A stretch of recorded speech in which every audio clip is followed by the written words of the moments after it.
یہ سب کرداروں کے ساتھ دو پارٹیاں 1990 سے آج تک اپنی اپنی باری کے تحت حکومت کرتی رہیں۔ پہلے ان کے درمیان میں بھی لڑائی تھی، شدید اپوزیشن تھی، یہاں پر ایسے ایسے الزام لگائے گئے کہ خدا کی پناہ۔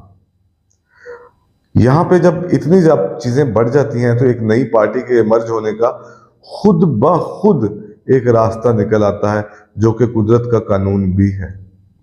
لیکن کیا اس نئی پارٹی، اس نئی سوچ اور اس نئے شخص کو یہ سسٹم ایکسیپٹ کر پائے گا یا نہیں کر پائے گا؟ سوال یہ زیادہ ضروری تھا، کیونکہ جو وہ تھرڈ پارٹی ہے یا جو وہ شخص ہے جو کہ پیرا ٹروپر ہے، جو کہ سسٹم کا حصہ نہیں تھا، جو کہ اپنی خاندانی طور پر سسٹم کا حصہ نہیں تھا، اس نے کسی نہ کسی طرح یہاں پہ جگہ بنائی، تو کیا وہ سسٹم میں سے کچھ حاصل کر پائے گا؟ کیا یہ سسٹم اس کو ایکسیپٹ کرے گا؟ کیا یہ سسٹم اس کے راستے میں روڑے اٹکائے گا؟ تو ایسا ضرور ہونا تھا۔ کیونکہ ایک کنڈیشنل اور ریولیوشنری ٹائپ ایک آدمی اگر باتیں ہی کرے، میں نہیں کہتا کہ وہ بہت عظیم لیڈر ہے، وہ ایسا ہے، وہ ویسا ہے، نہیں، کم از کم اس نے وہ ایک سوچ ڈیولپ کرنی شروع کی، یوتھ میں، لوگوں میں بات کرنے کی ایک امید جاگی، لوگوں میں بات کرنے کا ایک حوصلہ پیدا کیا۔ یہ اس کی ایک اچیومنٹ ہے، یہ اس کی اچیومنٹ کسی سے نہیں چھینی جا سکتی۔ آج شاید وہ اس بارے میں کامیاب ہو سکے نہ ہو سکے، لیکن کل کو کوئی اور آدمی آ کے اس کو کامیابی کرے گا، کیونکہ طاقت نے ایک دم بالکل ڈیزولو کرنا۔ یعنی کہ اس تیسرے شخص کا یہ خوف تھا کہ جو پہلے کی باقی تمام جماعتیں تھیں، تمام مذہبی جماعتیں تھیں، وہ سب ایک جگہ پہ یکجا نظر آتی۔ یکجا اس وجہ سے نظر آتی ہیں کیونکہ ان کو اپنے سٹیکس، اپنے بینیفٹس اور اپنے مفاد زیادہ عزیز ہیں۔ اس کے لیے ان کو پاکستان کی قربانی بھی دینی پڑے تو وہ ضرور دیں گے۔ آج کے معاملے اٹھا کے دیکھ لیں، باقی تمام چیزیں کر کے دیکھ لیں، آپ کو نظر آئے گا۔ ان دونوں جماعتوں، اسٹیبلشمنٹ، تمام لوگوں نے مل کر اس کی کردار سازی کے اوپر بھی، جو کردار کشی کے اوپر بھی کسی قسم کا کوئی ہیلا بہانہ چھوڑا نہیں۔ اس کی ذاتی زندگی کو ٹی وی ٹاک شوز کے اندر، اس کی ذاتی زندگی کو اخبارات کے اندر، اس کی ذاتی زندگی کو کتابوں کی صورت میں ہر جگہ پہ اچھالا گیا۔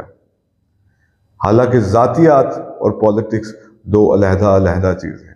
آپ کسی پہ تنقید کر سکتے ہیں، لیکن ذاتی زندگی اس کی ذاتی زندگی ہے جہاں پہ ہم نے نہیں جانا۔ اور وہ بھی ایک ایسے شخص کی جو یہ کہتا ہو کہ میں کوئی پارسا یا میں کوئی فرشتہ نہیں تھا، اللہ جب چاہے جس کو چاہے ہدایت دے دے۔ تو کیوں کر یہ سسٹم اس بندے کو، جس کا نام عمران خان ہے، اس کو ایکسیپٹ کرے؟ کیونکہ یہ انکنونشنل آدمی ہے، یہ وہ باتیں کرتا ہے جو یہ باتیں پہلے کبھی کسی پاکستان کے اندر کسی لیڈر نے نہیں کی۔ وہ ایک موٹیویشنل سپیکر بھی ہے، وہ لوگوں کو بتاتا ہے کہ روٹی کپڑے مکان کے بعد بھی آپ کے پاس کچھ پڑا ہے۔ یہ لوگوں کو بتاتا ہے کہ ان لوگوں نے کیا کرپشن کی اور ان کے محلات کہاں ہیں، ان کی اولادیں باہر، ان کی جائیدادیں باہر، ان کا کھانا پینا رہنا باہر۔ یہ اقتدار میں ہے تو ملک میں ہے، اقتدار میں نہیں ہے تو ملک میں نہیں ہے۔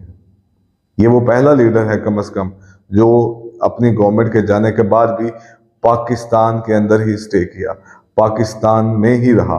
اور اب وہ عمران خان ان سب کے لیے ایک سر درد بن چکا ہے، ایک ایسا سر درد جس سے جان چھڑانی مشکل نہیں۔ یہ عجیب شخص ہے جو عجیب باتیں کرتا ہے۔ یہ وہ باتیں ہیں جو شاید عام پاکستانی کی ہیں، یہ شاید ایک عام پاکستان کو روٹی کپڑا اور مکان سے زیادہ شعور پہ بھی لے کے آتا ہے۔ اور اگر اس قوم کو شعور آ گیا تو ان مذہبی جماعتوں کا کیا ہوگا جنہوں نے مذہب کے نام پر غلام پیدا کیے ہیں؟ ان پولیٹیکل پارٹیز کا کیا ہوگا جنہوں نے صرف ایک بے وقوف عوام پیدا کی ہے اور ان کی تعلیم و تربیت کے لیے، ان کے شعور کے لیے کوئی کام نہیں کیا؟ کیونکہ اگر اس قوم کو شعور آ گیا تو وہاں پر ان کے مفادات کو ہٹ کرے گا۔ اسٹیبلشمنٹ کے ان کرداروں کا کیا کریں گے؟